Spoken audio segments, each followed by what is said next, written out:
کہ وہ اپنے باپ کے اس راز کو دوسرے کے پاس لے کر جائے کہ ہمارا باپ شادی کرنے کو تیار ہے۔ ہر انسان اپنے مسائل، گھر کے مسائل گھر پر سل جائے۔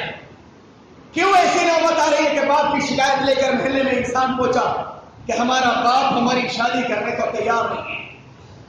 جبکہ کتنے بچے ایسے صرف اس شرط پر تیار ہوئے کہ نکاح کرا دو، ہمیں کوئی جہیز نہیں چاہیے، ہمیں کوئی تم سے ولیمے کی خواہش نہیں ہے، صرف نکاح کرا دو اور اس کے بعد تم اپنے گھر ہم اپنے گھر، یعنی اپنی ذمہ داری ہم خود ادا کر سکتے ہیں، آپ کے اوپر کوئی ذمہ داری نہیں۔ اور دوسری چیز ہے کہ آخری بات بیان کر کے بات کو ختم کرتا ہوں۔ معاشرے میں ایک بڑا طبقہ وہ ہے جو کہتا ہے کچھ کرتا تو ہے نہیں، اسے بھی ہم پال رہے ہیں، وہی جملہ جو پرانے ذہنیت کا، اسے بھی ہم پال رہے ہیں، شادی کر دی تو بہو کو رکھنا پڑے گا، یعنی اس کی بیوی کو اور کھلانا پڑے گا۔ معاشرے کے اندر ایسی شاید ایک آدھ مثال مل جائے، لیکن میں آپ کو 1000 مثالیں ایسی دکھا دوں گا جو شادی سے پہلے کچھ نہیں کرتا تھا، شادی کے بعد سب کچھ کرنے لگا، یعنی پوری تندہی کے ساتھ وہ انسان کام میں جھک گیا اور اپنے بچوں کے لیے پوری کوشش کر رہا، رات اور دن ایک کر دیا۔ ایسی ہزاروں مثالیں مل جائیں گی اور ایسی شاد و نالے ایکاد ملے گی کہ شادی سے پہلے ماں باپ اس کی ذمہ داری نبھا رہے تھے اور شادی کے بعد اس کی بیوی کے خرچ کی ذمہ داری ماں باپ پر چلی گئی۔ شاید ایکاد، نہ تو شاید ایسا، میں سمجھتا ہوں شاید نوجوان قوم کی غیرت ایسی ہے ہی نہیں جو اپنی باپ سے کہتے کہ آج میری بیوی کو فلاں چیز کی ضرورت ہے، اب تم ادا کر دو، آج میری بیوی کو چوڑیوں کی ضرورت ہے، ابا تم ادا کر دو۔ میں سمجھتا ہوں ایسا بے غیرت نوجوان شاید ابھی معاشرے میں پیدا نہیں ہوا۔ تو میری آپ کی ذمہ داری ہے کہ ہم ہر حال میں اپنے بچوں کی خواہشات کی فکر کریں اور ان کے حقوق ادا کرنے کی کوشش کریں۔ سب سے آخری حق یہ ہے کہ ہم اپنے بچے کی شادی کر دیں۔ گھر بس گیا بچے، اب تم جانو کہاں سے کھلاؤ گے، کہاں سے پلاؤ گے اور کس طرح اس کے کپڑوں کا انتظام کرو گے، کس طرح اس کے لیے ہاتھ گدوں کا، سردی کا، گرمی کا، چارپائی کا یا تخت کا یا فرش کا تم انتظام کرو گے، یہ تمہاری ذمہ داری ہے۔ میں نے اس لیے یہ بات بتلا دی کل قیامت کے دن کوئی گریبان نہ پکڑے، حالانکہ کچھ چیزیں ایسی آئی ہیں لوگوں کا اعتراض ہوگا، مجھے بھی اس چیز کو بیان کرنے میں کراہیت ہوئی کہ میں کہہ دوں کہ ماں باپ کو اس وقت، یعنی اولاد کو اس وقت کھا دے کہ ماں باپ کی مرضی کے بغیر شادی کر لے، مجھے بھی کراہیت ہوئی، لیکن مجبوری ہے، کیا کیا جائے۔ ہمارے معاشرے کے اندر جب اتنی بڑے بگاڑ، یا تو ماں باپ کی عزت کی خاطر زناکاری کرے گا، زناکاری سے بہتر ہے کہ وہ ماں باپ کی عزت کے یعنی ماں باپ کی مرضی کے خلاف شادی کر لیں، کیونکہ شریعت، یہاں پر شریعت بیان کی جاتی ہے اور شریعت کو دیکھا کرتی ہے باپ کی عزت کس میں ہے، یعنی کھل کر بیٹا ایک سنت کو ادا کرتے اس میں باپ کی بے عزتی ہے، یا چھپ کر زناکاری کرتا رہے اس میں بے عزتی ہے۔ شریعت اس کو نہیں دیکھا کرتی کہ بیٹا چھپ کر زناکاری کرتا رہے تو باپ کی بے عزتی نہیں ہوگی، کیونکہ لوگوں کو پتہ نہیں سے بے عزتی نہیں۔ شریعت یہ دیکھتی ہے کہ رب کو دیکھ رہا ہے، رب ہی عزت اور ذلت دینے والا ہے اور رب ہی کے یہاں پر اعمال کا حساب ہونے والا ہے۔ اللہ رب العزت مجھے آپ کو، ہر انسان کو عقل سلیم عطا فرمائے۔